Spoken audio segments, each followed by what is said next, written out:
తాకట్లో ఉన్న మీ బంగారాన్ని విడిపించి ఆ రోజు ఆన్లైన్ రేటుకి కొంటాం. Sharma gold company.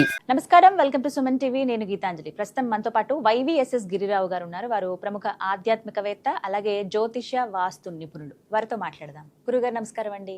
నమస్తే అమ్మా.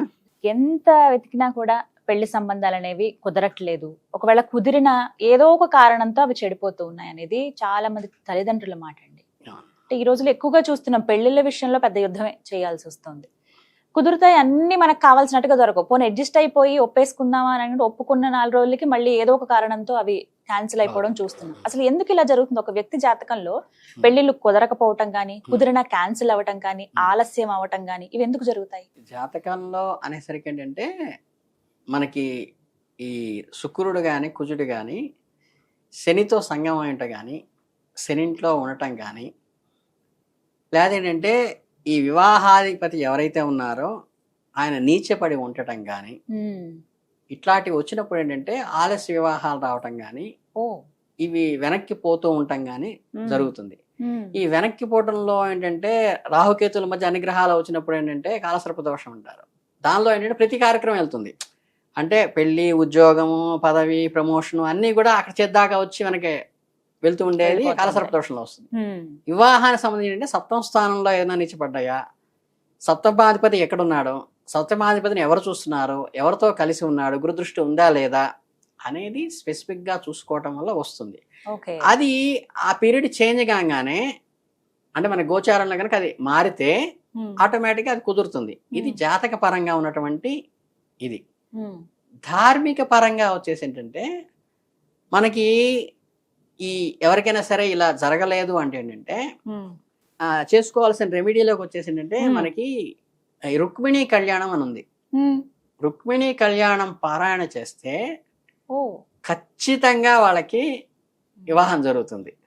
ఎలా అంటే ఎప్పుడు ప్రారంభించుకోవాలి? వీటికి ఒక సమయం అంటూ ఉంటుందా? సమయం రోజు మీరు చక్కగా మంచి రోజు చూసుకుని, శనివార నక్షత్రాలు మంచివి చూసుకుని చక్కగా రుక్మిణీ కళ్యాణం కానీ, కాత్యాయని వ్రతానికి కానీ, ఇప్పుడు మనకి దాదాపుగా ఆయన చాగంటి కోటేశ్వరరావు గారు అయితే ప్రతి చోట పెట్టి కాత్యాయని వ్రతాలు ప్రత్యేకంగా ఆడపిల్లలందరినీ కూర్చోబెట్టి చేయిస్తున్నారు.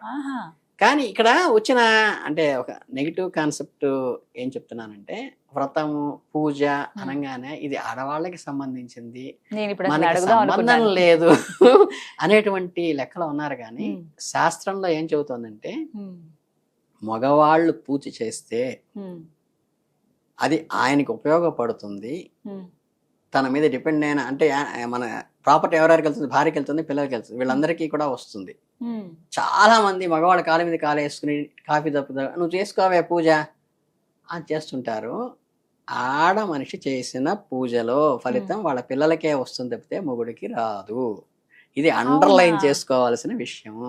ఆఖరికి మనకి సత్యనారాయణ వ్రతం చేయాలన్నా, గృహప్రవేశం చేయాలన్నా, హోమం చేయాలన్నా, యజ్ఞం చేయాలన్నా భర్త పేరుతో సంకల్పం చెప్పి ధర్మపత్ని సమేతస్య అనే చెయ్యాలి తప్పితే భార్య పేరు చెప్పుకుని పత్ని సమేతస్య ఆయన కూడా రావాలంటే కుదరదు. శాస్త్రంలో ఎక్కడా లేదు. మనకి మతంలో కనుక వీళ్ళకి కన్వర్షన్ ఉంది, మన కన్వర్షన్ లేదంటే అప్పటికి ఇంకో మతం లేదు కాబట్టి కన్వర్షన్ లేదు. అలాగే శాస్త్రంలో ఎక్కడా కూడా భార్య పూజ చేస్తూ పతి సమేతంగా అంటానికి శాస్త్రంలో వచనమే లేదు. భర్త యజమాని చేస్తూ ధర్మపత్ని సమేతస్య అనాలే తప్పితే. అంటే పూజ చేయాల్సిన బాధ్యత ఎవరిది? భర్తది. కనుకేంటంటే ఇవి చక్కగా ఇట్లాంటి ఏదన్నా పారాయణ చేసేటప్పుడు మగవాళ్ళు కూడా చక్కగా చేసుకోవచ్చు, అందులో దోషం ఏమీ లేదు. రుక్మిణి కళ్యాణం చదవటం కానీ, కాత్యాయని వ్రతం చేసుకోవటం కానీ, రుక్మిణీ అబ్బాయిలు కూడా రుక్మిణీ కళ్యాణం పారాయణ చేయటమే. అది రుక్మిణీ కళ్యాణం అని ఏంటంటే ఆ ఘట్టాన్ని ఇప్పుడు మీకు సర్గలు ఎట్లా అయితే ఉంటాయి సుందరాకాండలో, దాన్ని పారాయణ చేయటమే. పారాయణ చేయటం ఏంటంటే ఆయన అనుగ్రహం కలుగుతుంది. తర్వాత ఏంటంటే మీకు ఈ రాధాకృష్ణులు ఉంటారు కదా, ఈ రాధాకృష్ణులు ఉన్నటువంటిది మనం దానికి చక్కగా మంచి మల్లెమాలగానే వేసి సాయం సంధ్య వేళ ఉంటుంది కదా, సూర్యోదయంలో సూర్యకిరణాలు పడటం అనేది ఎలా ఉంటుందో సాయంత్రం వెన్నెల పడేట్టు ఉంటుంది. వెన్నెట్లో రాధాకృష్ణులను పెట్టుకుని అక్కడ పాలు కానీ వెన్న కానీ, వెన్నలో కొంచెం తేనె కానీ వేసుకుని చంద్రరశ్మిలో పడేట్టుగా అక్కడ పెట్టుకుని ఓపెన్ గా దాని మీద అంటే చంద్రుడి యొక్క కిరణాలు దాని మీద పడేట్టుగా పడేలాగా. పెట్టుకుని ఆ రాధాకృష్ణుల బొమ్మని చక్కగా ఇది పెట్టుకుని ఆయన నివేదన పెట్టి గనక ఆ ప్రసాదాన్ని తీసుకుంటే కూడా చాలా అద్భుతమైన ఫలితాలు ఉంటుంది. ఓ పెళ్లి కానీ అబ్బాయిలైనా అమ్మాయిలైనా ఈ విధంగా చేయొచ్చు. ఇది ధార్మికమైన రెమెడీ. కర్మ సిద్ధాంతానికి వెళ్తే ఏంటంటే ఏదైనా సరే కర్మ మనకి చదువు రావట్లేదన్నా, ఉద్యోగం రావట్లేదన్నా, ఆర్థికంగా లాస్ అవుతున్నామన్నా, వీటన్నిటి కారణం ఏంటంటే పూర్వం ఆ పర్టికులర్ దానికి మనం ఏదో దోషం చేసి ఉంటాము. అటేంటంటే తెలిసి తెలియక చాలా దోషాలు మనం చేస్తూ ఉంటాం. మనం ఎవరైనా వివాహ సంబంధంలో కానీ మనం తెలిసి తెలియక ఇచ్చిన సలహానో, లేదా అబ్బాయి ఎలాంటిదో అమ్మాయి ఎలాంటిదో అని ఇచ్చిన సలహా కానీ, లేకపోతే వాళ్ళిద్దరు మధ్యవర్తం చేసుకునేటప్పుడు మనం ఏదో అన్న ఒక మాట వల్ల ఒక వివాహం చెడిపోవటం జరిగినా కానీ ఆ దోషం మన కుటుంబానికి, మన పిల్లలకి వస్తుంది. అంటే ఎదుటి వాళ్ళ వివాహ సందర్భంలో మన మాట వల్ల కానీ, మనం ఇచ్చినటువంటి సలహా వల్ల కానీ అది ఏదన్నా విచ్ఛిన్నమైతే ఆ దోషం కూడా వీళ్ళకి పట్టుకుంటుంది.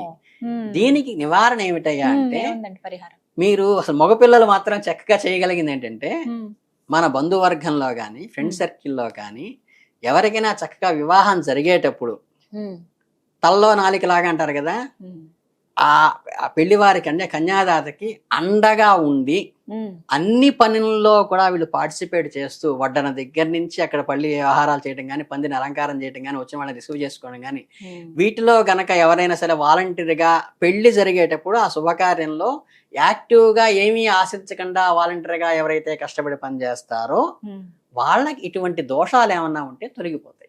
ఓ అదనమాట కారణం. చాలా వరకు పల్లెటూర్లలో ఎక్కువ చూస్తూ ఉంటాం, కలిసిపోయి పనిచేస్తుంటారు. ఇలా గనక ఎవరైనా పెళ్లిళ్ళు జరుగుతున్నప్పుడు ఇలా గనక మనం వెళ్ళి వాలంటరీగా చేస్తే మనకి ఏదన్నా ఇటువంటి దోషాలు ఏర్పడినప్పుడు దానికి ఇది రెమెడీ అవుతుంది. ఊరికే పూజలు చేయించడం, హోమాలు చేయించడం, వేలు ఖర్చు పెట్టడం కాదు. అందుకే అంటారా పెద్దవాళ్ళు, వేరే వాళ్ళు పెళ్లి అయితే వెళ్ళు, నీకు కూడా తొందరగా పెళ్లి అవుతుంది అని చేయడం. అంటే అక్కడ వర్క్ చేయాలి, అంటే నిస్వార్థంగా సేవ చేసినప్పుడు ఏదో ఒక పని ఆ ఫలితం మనకి వస్తుంది. అలాగే ఇప్పుడు అంటే మ్యాట్రిమోనియల్లో ఎంత టైట్ అయిపోయానండి. ఇప్పుడు నేను విప్ర కళ్యాణ్ అని ఒకటి బ్రాహ్మణ్ ఒకటి వాట్సాప్ గ్రూప్ లాగా పెట్టుకున్నా. కేవలం 30-40 మంది మా బంధువులతో పెట్టుకుంటే అది ఇప్పుడు 1964 మంది ఎవరెవరో తెలియదు నాకు. రోజుకు 25 మంది అమ్మాయిలు, అబ్బాయిలు వాళ్ళ తల్లిని ఏమండి గిరి గారండి మీ గురించి చెప్పారండి అని చెప్పి నాకు వాట్సాప్ లో పంపిస్తుంటారు. వాళ్ళు ఎవరో ముక్కు మొహాలు కూడా తెలియదు. అంతమంది అది యాక్చువల్ గా అసలు వాట్సాప్ లోనే 10-24 ఏమో క్లోజ్ అవుతుంది. అది ఎలా వెళ్ళిందో అది బ్రేక్ చేసుకుని 1964 మంది ఉన్నారు ఇప్పుడు నా గ్రూప్. అంటే ఈ రోజులు ఎక్కువ ఉండే ప్రాబ్లం ఏదే కదండి, వివాహాలు, సంతానం అనేది కాలం. పూర్వం ఏంటంటే పెళ్లి చేసి చూడు, ఇల్లు కట్టి చూడు అంటారు కానీ ఇల్లు కట్టడం ఈజీ అయిపోయింది. ఇప్పుడు డబ్బులు పడేస్తే అయిపోతుంది. పెళ్లి చేయడం ఏంటంటే ఇంకోటి ఏంటంటే వీళ్ళు రకరకాల అంటే మా వాళ్ళలో ఎక్కువ నెగిటివ్ చేసుకుంటుంది ఏంటంటే అనవసరమైనవి పట్టించుకోవడాలు, అనవసరమైన ఇవన్నీ ఈ గోత్రాలు, జాతకాలు చూడొద్దంటల్లా. మినిమం గా చూడాలి, 18 పాయింట్స్ కన్నా, లేదా గ్రహమైత్రి మామూలుగా ఉందిలా చూసుకోవాలి. తప్పితే బాగా డీప్ గా వెళ్ళిపోయి చూడటం వల్ల అంటే వాటి వల్ల కూడా చాలా మంది ఆగిపోవడం కలుగుతుంది. కోరికలు కూడా విపరీతంగా పెరిగిపోయాయి, వెళ్తున్నాయి. ఏ టైంలో కావాల్సిన ముచ్చట ఆ టైంలో అయితేనే బాగుంటుంది.